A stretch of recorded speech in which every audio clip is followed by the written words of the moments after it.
안녕하세요. 무지개교회 이수홍 목사입니다. 오늘은 10계명 중에 5계명에 대해서 같이 나눠보고자 합니다. 여러분, 부모님을 공경하라고 10계명을 이야기하고 있습니다. 그러면 10계명이 중에서 5계명, 부모님을 공경하는 게 하나님의 어떤 뜻이 있는지에 대해서, 또 우리가 이 5계명을 통해서 무엇을 배울 수 있는지에 대해서 우리가 같이 나눠보고자 합니다. 좋은 시간 되시기 원합니다. 코로나19의 세계에서 우리나라가 그래도 잘 버틸 수 있는 이유가 무엇일까요? 그것은 우리의 국민성이 높아서일까요? 아니면 정부의 적절한 대처 때문일까요? 여러분들은 어떻게 생각하십니까? 저는 여기서 우리나라가 그래도 질서가 잘 잡힌 국가이기 때문이라고 말하고 싶습니다. 질서는 사물들의 규칙적인 배치나 배열이나 그 원칙을 이야기한다고 사전적으로 이야기하고 있습니다. 이것은 가장 작은 단위에서부터 우주적이거나 사회적인 통념 안에서의 규칙을 이야기합니다. 질서는 성경 안에서도 굉장히 중요한 개념을 가지고 있습니다. 교회 안에서 영적인 질서가 필요하다는 이야기는 많이 들어보셨을 거예요. 창조 질서라는 말 들어보셨는지요?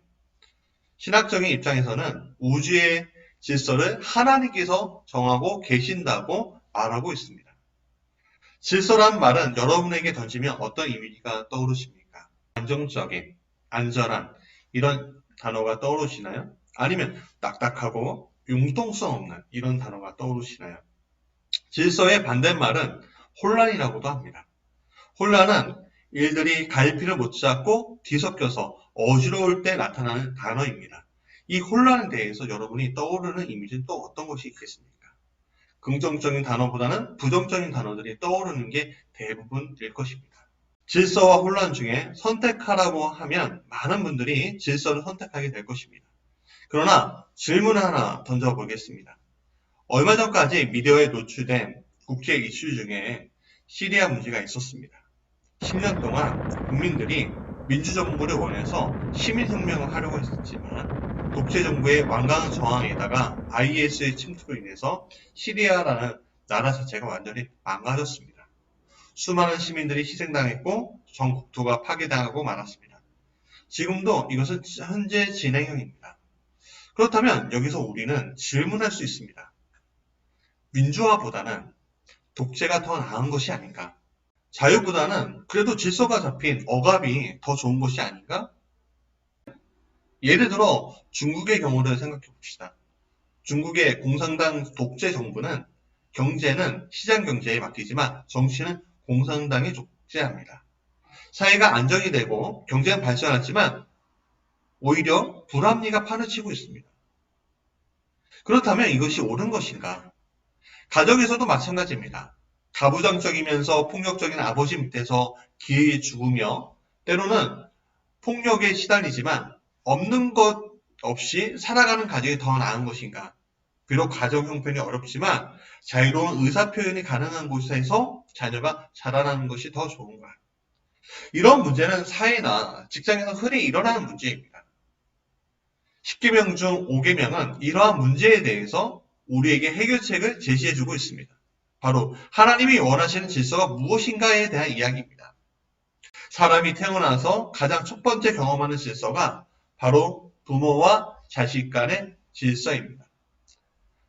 하나님은 인간에게 부모라는 존재를 주심으로 인간에게 질서를 가르쳐 주셨습니다. 우리는 이러한 첫 번째 질서에 대해서 성경적으로, 사회 문화적으로 어떻게 반응하도록 배웠나요? 첫 번째는 부모로부터 사랑받도록 반응하게 됩니다. 두 번째는 부모로부터 교육받도록 반응하게 됩니다. 세 번째는 부모를 사랑하도록 반응하게 만듭니다. 하나님은 고등동물일수록 이러한 질서를 자연적으로 알 수 있게 만드셨습니다. 동물 다큐를 보면 코끼리, 고래, 원숭이, 사자 같은 무리들을 보시면서 우리는 동물들도 사랑하고 교육할 줄 아는 하나님의 창조물이라는 것을 알게 됩니다. 부모는 새끼를 돌보고 새끼는 부모의 가르침을 받으며 야생에서 살아남는 법을 배웁니다. 그런데 하나님이 인간과 동물과의 한 가지 유일한 차이를 주셨는데 이러한 첫 번째 질서에 대해서 인간은 하나님, 신의 존재를 인식할 수 있게 하셨다는 것입니다. 그래서 고대 벽화를 보면 제2, 제4라는 문화로 고대 인류가 신적인 인식을 하고 있다는 것을 우리는 볼 수 있습니다. 이러한 신적인 인식은 결국 인간이 아무리 높고 인간이 아무리 번창하는 문명을 가질지라도 신의 질서에 순응해야 한다는 존재임을 알려주고 있는 것이죠.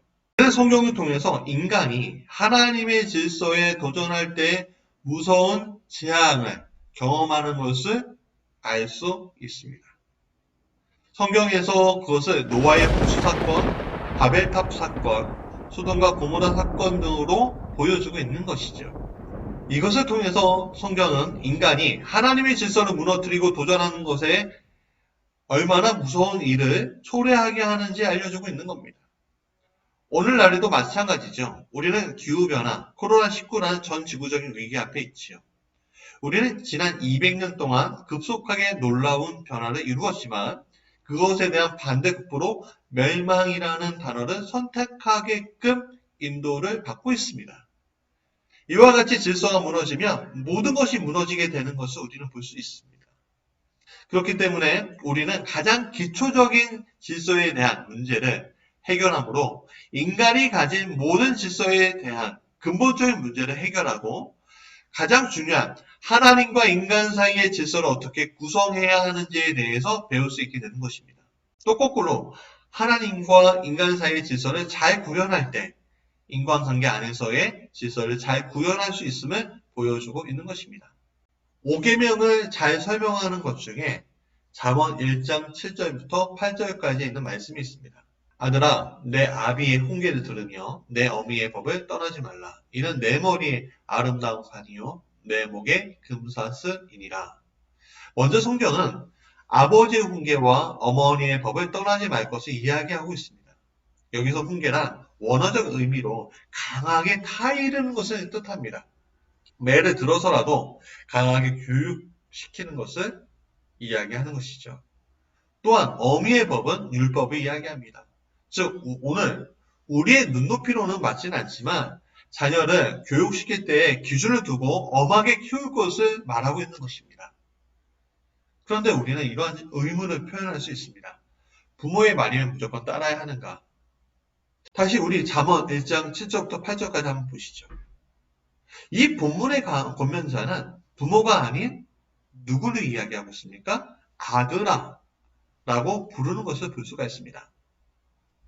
여기서 우리가 깨닫게 된 것이 있습니다. 이것을 보면 부모에게 이것을 말하는 것이 아니라 자녀에게 이것을 권면하는 내용이구나. 결국에는 부모 자녀 간의 질서를 어떻게 아름답게 세워갈 수 있는지에 대해서 알려주고 있는 것이구나라는 것을 우리는 볼 수 있는 거죠. 자녀가 어릴 때에는 부모가 자녀의 어떻게 하든 마음대로 할 수 있으나 자녀가 성숙하게 되면 마음대로 할 수 없게 됩니다. 그렇기 때문에 성경은 자녀들에게 부모의 훈계와 법에 대해서 복종할 것이 아니라 순종할 것을 원하고 있는 것입니다. 즉 질서는 복종의 단어가 아니라 순종의 단어로 우리가 인식해야 한다는 것이죠. 이러한 정신은 꼭 부모와 자녀 간의 관계에만 해당되는 것이 아닙니다. 국가와 국민의 관계에도 해당되는 것이죠. 국민은 국가 통치자들에게 순종해야 합니다. 그러나 오늘날 민주국가의 주인은 국민이지요. 국민은 투표를 통해서 통치자들을 뽑습니다. 그렇기 때문에 잘 뽑아야 하는 이유가 여기에 있습니다. 자신의 손으로 뽑았기 때문에 순종의 의무가 생기는 것입니다. 또한 이것은 교회 지도자들과 교인 간의 관계에도 해당이 됩니다. 교회 지도자들의 지도 편달에 대해서 성도, 즉 교인들은 순종해 줘야 한다는 것이죠. 웨스터민스터 대의율의 문답 126 제5계명의 일반적인 범위는 무엇인가 에서 이렇게 말하고 있습니다. 제5계명의 일반적인 범위는 아랫사람, 윗사람 혹은 동정자들로서 상호관계에 있어 우리가 서로 지고 있는 의무들을 행하는 것이다. 즉 부모와 자식 간의 관계를 통해 모든 인간관계에 상호간의 의무를 잘 감당하라는 의미를 지녔다라는 것을 말하고 있는 거죠. 바울은 예배소서 6장 1절부터 4절에 자녀들에게 부모를 잘 공경하라고도 하였지만 더불어 부모들에게 자녀를 잘 훈계하고 양육하라고 말하고 있습니다. 이것은 고용자와 피고용자의 관계에서도 마찬가지입니다. 예배서 6장 5절은 종들에게 주인에게 성실한 마음으로 순종할 것을, 예배소서 6장 9절에는 주인에게 종들을 위협하거나 차별하지 않도록 권고하고 있습니다. 그래서 제5계명은 하나님이 만드신 인간 사회가 질서 있게 유지되고 보존되기 위해 하나님이 명하신 가장 기본적인 계명이면서 하나님과의 질서에 대해서 알려주고 있는 계명입니다. 제5계명에는 딸려있는 복이 있습니다. 그리하면 내 하나님 여호와가 내게 준 땅에서 내 생명이 길리라. 이 얼마나 오묘한 복인지 모르겠습니다. 부모와 자식, 목사, 성도, 지도자와 국민, 모든 조직과 제도에 상호 의무가 잘 지켜질 때 개인뿐만 아니라 사회나 국가도 복을 얻게 된다는 것입니다. 오늘 우리가 겪고 있는 기후변화, 코로나19, 전쟁 등의 이유는 결국에는 하나님께서 창조하실 때부터 인간에게 주신 질서를 인간이 무너뜨렸기 때문이었습니다.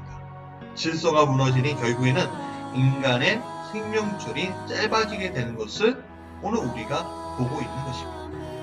인간 개개인의 생명줄이 길어질 수 있지만 인류 전체의 생명줄이 짧아지고 있는 것이죠.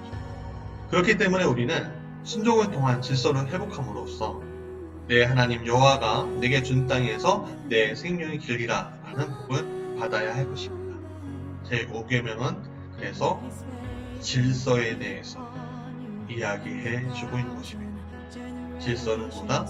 결국 순종이다. 감사합니다. 지금까지 무지개교회 이주원 목사였습니다.